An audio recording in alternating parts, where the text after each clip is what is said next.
Another beautiful day above ground. God be the glory. Today, we're going to be doing GrayForce1Ministry outside. We're going to be having our sermon outside. Why not? Look at this. It's God's country. We have to. I'm going to sit on that tire over there. View these beautiful pine trees behind us. We're going to get into the book of Isaiah today. Book of Isaiah. Actually,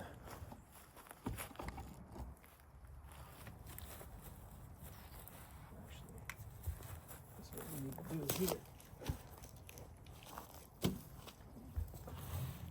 Take this big piece of steel.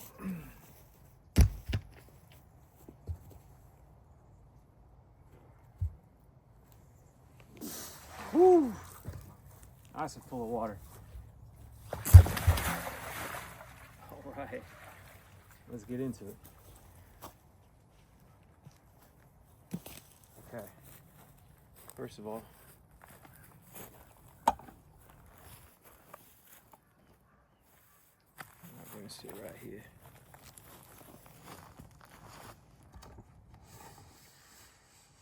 I'll flip this tire. It's full of water. Look at that view. Always worth it. Well, welcome to GrayForce1Ministries with me, Pastor Andrew Gray. I'm going to be reading from our King James Bible right here. And I just want to let everybody know that you're not alone and that for God is with you. Okay?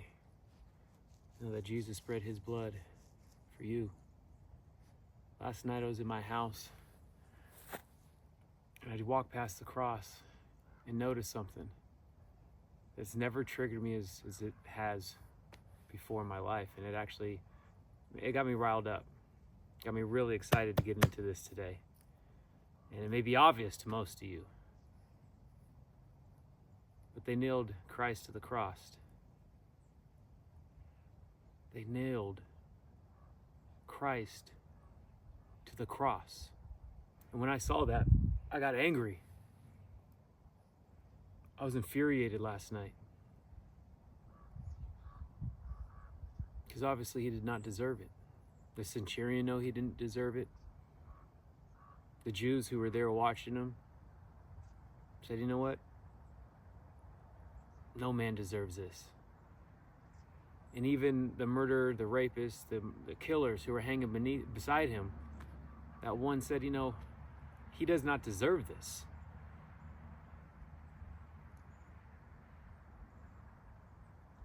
Now, if you're going through something where you're going through immense pain, I just want you to know that you're going to get through this. Because when Jesus died, it broke the veil, and the presence of God is now within all of us. So God is with you. And that same power that rose him from the grave is going to be the same power that raises you from the grave, okay? So we're going to get into the book of Isaiah right here. Another thing is, I said, Lord, today, take me to where I need to be, what I need to read. Less preaching and just more reading, right? Less philosophizing let's just get into the book. So the first thing that I opened up to was in Isaiah 5:1. Isaiah 5:1. So I'm going to be reading today Isaiah 5:1 through Isaiah to Isaiah 7. Okay? And here we go. So just be with me. You guys with me? Well, let's ride. Here we go. 5:1. Now let me sing to my well-beloved a song of my beloved regarding his vineyard. My well-beloved has a vineyard on a very fruitful hill. He dug it up and cleared it out its stones, and he planted it with the choicest vines. He built a tower in its midst and also made a winepress in it. So he expected it to be forth good grapes, but it brought forth wild grapes. And now, O inhabitants of Jerusalem and the men of Judah, judge, please, between me and my vineyard. What more could have been done to my vineyard that I have not done in it? Why then When I expected it to bring forth good grapes, did it bring forth wild grapes? And now please let me tell you what I will do to my vineyard. I will take away its hedge, and it shall be burned, and break down its walls, and it shall be trampled down. I will lay it to waste. It shall not be pruned or dug, but there shall come up berries and thorns. I will also command the clouds, that they will rain no rain on it. For the vineyard of the Lord of hosts is the house of Israel, and the men of Judah are his pleasant plant. He looked for justice, but behold oppression, for righteousness, but behold a cry for help. And now as we go into Isaiah 8, it says impeding judgment on excess. Impeding judgment on excess. Because what is Isaiah 5:1? God's disappointing vineyard. Do you understand that? That he thought he had all the right things, right? My beloved has a vineyard on very fruitful hill, and he dug it up and cleared it out, all of its stones, and he planted it with the choicest vines, and he built a tower of the mist and the wine press on it, but still he got wild grapes. So here we go into Isaiah 8, which is saying impeding judgment on excess. Woe to those who join house to house. They aid field to field, till there is no place where they may dwell alone in the midst of the land. In my hearing of the Lord of its hosts said, truly many houses shall be desolate, great and beautiful ones without inhabitant, for 10 acres of vineyard shall yield 1 bath, and a homer of seed shall yield 1 ephah. Woe to those who rise early in the morning, that they may follow intoxicating drinks, who continue until night, till wine inflames them, and harp and the strings and the tambourine and the flute and the wine are in their feasts, but they do not regard the work of the Lord, nor consider the operations of his hands. Therefore my people have gone into captivity, because they have no knowledge. Their honorable men are famished, and their multitude dried up with thirst. Therefore Sheol has enlarged itself and opened its mouth beyond measure, their glory and their multitude and their pomp. And he who is jubilant shall descend in it. People shall be brought down, each man shall be humbled, and the eyes of the lofty shall be humbled.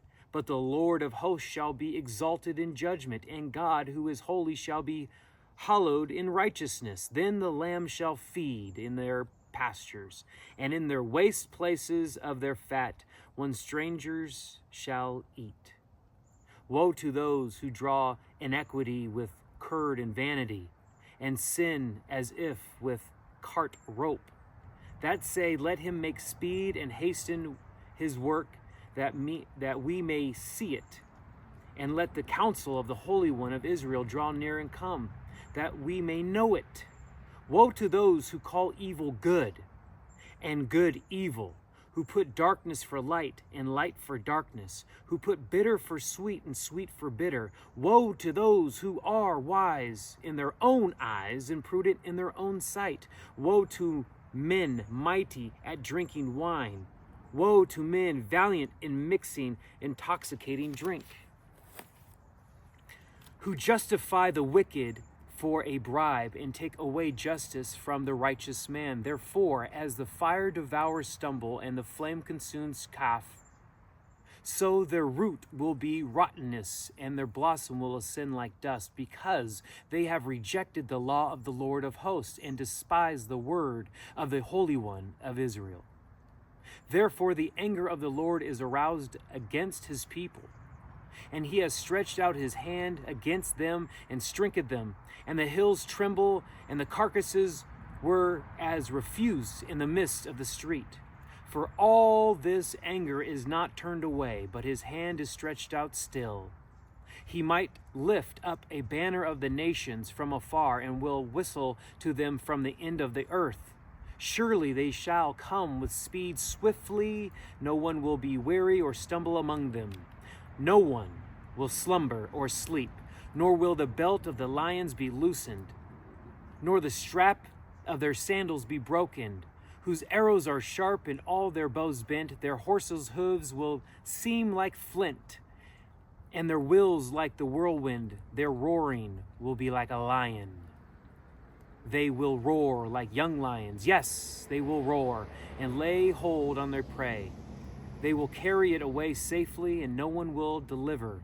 In that day they will roar against them like the roaring of the sea. And if one looks to the land, behold darkness and sorrow, and the light is darkened by the cloud. We're going to go into Isaiah 6 now.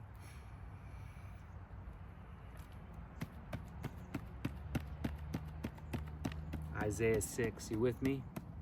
Strap on your boots, buckle up. We're about to go for a ride. Isaiah 6, called to be a prophet. Isaiah was called to be a prophet. Here we go. In the year of the king Uzziah died, I saw the Lord, and he was sitting on a throne, high and lifted up, and the train of his robe filled the temple. Above it stood seraphim. Each one had 6 wings. With 2 he covered his face, with 2 he covered his feet, and with 2 he flew. And one cried to another and said, and the posts of the and the other said, and the posts of the doors were shaken by the voice of him who cried out, and the house was filled with smoke. So I said, woe is me, for I am undone, because I am a man of unclean lips, and I dwell in the midst of the people of unclean lips. For my eyes have seen the King, the Lord of hosts. This is Isaiah speaking, because he saw the seraphim. He looked into the clouds, into the mist, and he saw the throne and the robe. And 2 of the wings covered the eyes, 2 of the wings covered the feet, but the other 2 wings of the seraphim were flying, and it shook the house and the voice. So I said, Isaiah said, woe to me, for I am undone, because I am a man of unclean lips, and I dwell in the midst of people of unclean lips, and my eyes have seen the King, the Lord of hosts. Obviously, he must have been in some form of amazement, in shock, right? Then one of the seraphim flew to me, having his hand in live coal, which he had taken with his tongs from the altar, and he touched my mouth with it, and he said, behold, this has touched your lips, your iniquity is taken away, and your sin is purged.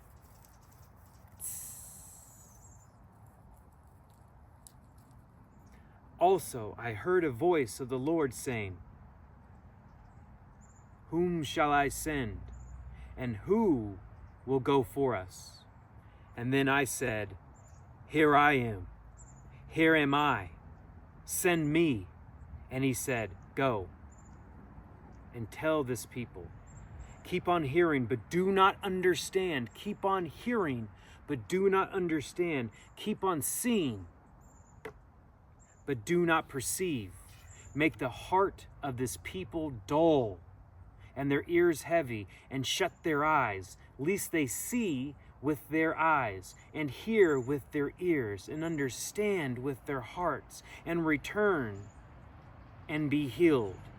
Then I said, Lord, well, how long? Well, how long? And he answered, until the cities are laid waste and without inhabitant. The houses are without a man, and the land is utterly desolate. The Lord has removed men far away, and the forsaken places are many in the midst of the land.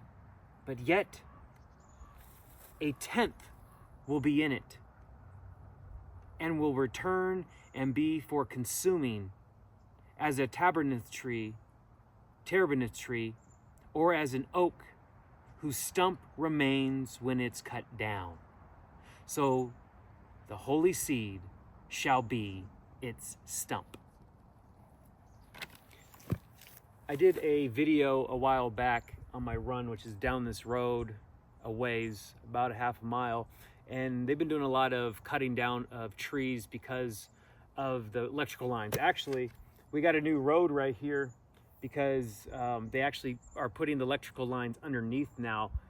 This last one is going to be taken down. There was 2 trees right over here that were taken down. Beautiful trees. I miss those trees. But they were taken down. But here's the deal. And you know what? Let's go for a walk because maybe we can see one over here. But what I'm trying to tell you is there was a stump, right? There was a stump that was cut down. And every day that I go on my run, I saw that stump there. And over the seasons, right? Here it snows. It also gets hot. And through the seasons, it also gives life, right? It may seem like it's dead. Maybe the roots are dead. But at the core, there's still that essence, that spiritual flame, that seed, right? And over the years, well, the seed got nutrients. And also some of the things were breaking down and gave life to the ants, the termites, the bugs, right? It gave refuge. It gave home. I saw squirrels living in there too. And after about 2 years, when this stump looked almost petrified, broken down and eaten, I noticed a sprout come out of it. Right out of the side of the stump. And now, it's about this tall. The root, you know, it's about this much and it's growing out. Everything else looks like it's falling apart. So even though that stump was cut down, what I'm getting at is God's not done with it and God's not done with you. Even though you may have unclean eyes and unclean ears and unclean lips, we must purify them through the blood of the Lord Jesus Christ. So again, when I saw Christ on my cross in my house, and he was nailed to it. Last night, I was like, how dare they, right? And I needed to get rest to restore myself because I was angry. And we should never act in anger, but of understanding and empathy and compassion. And this morning I was restored. And I hope this message also restores you and gives you that revival. And the Lord asked, who shall I send? And I said, here am I. Send me.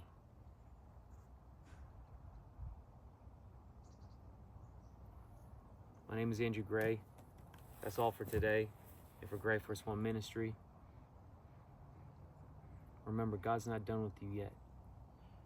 If you have not found Christ, or if you're yearning for him to come back for you, just say, Lord, help me. Here am I. Send me. In Jesus' name. Now, in the spirit of amplifying your life, I ask you all to please give what you can, or even 10% of your income, to GrayForce1 Ministry, as we're building retreats, Christian summer camps, curriculum. And it takes a team, it takes staff. It takes a lot of resources, it takes energy, it takes finance, it takes love, it takes discernment, it takes intent and effort. And effort will show your intention. I'll greatly appreciate it. With every message that you see in a reel or on YouTube, etc., it shares how to give. It shows how you can share. And sharing is caring, right?